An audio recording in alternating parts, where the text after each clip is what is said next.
السلام علیکم ورحمۃ اللہ وبرکاتہ۔ امید ہے آپ سب لوگ خیریت سے ہوں گے اور آپ لوگ کے دعاؤں سے الحمدللہ میں بھی بالکل ٹھیک ہوں۔ تو آج میں لڑکیوں کے لیے کچھ خاص چیز لے کر آئی ہوں۔ شاید ان کی تھوڑی سی زندگی لے کر آئی ہوں، شاید ان کے دل کے حالات لے کر آئی ہوں۔ تو لڑکی کانچ کی گڑیا ہے، اگر وہ گھر میں بڑی ہے تو گھر کی ہے ذمہ دار، اور اگر وہ گھر میں چھوٹی ہے تو کرتی ہے شرارت بار بار۔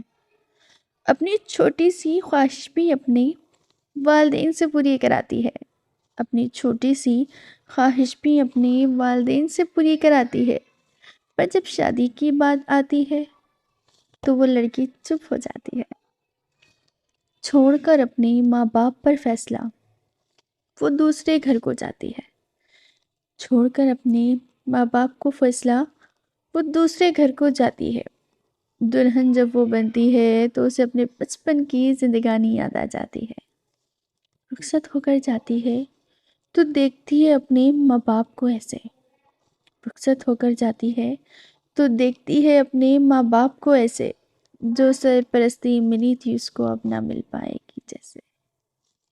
لڑکی کانچ کی گڑیا ہے، وہ کسی پر بوجھ نہیں، کرتی ہے وہ سب کے کام، پر کسی کو اس کا ہوش نہیں۔ اپنے گھر کے کہتے ہیں پرائے گھر کی لڑکی ہے، اپنے گھر کے کہتے ہیں پرائے گھر کی لڑکی ہے، سسرال والے کہتے ہیں پرائے گھر سے آئی ہے۔ لڑکی کانچ کی گڑیا ہے، کھلونا نہیں تو کیا ہوا، تمہارے لیے وہ نعمت ہے، بیٹا نہیں تو کیا ہوا۔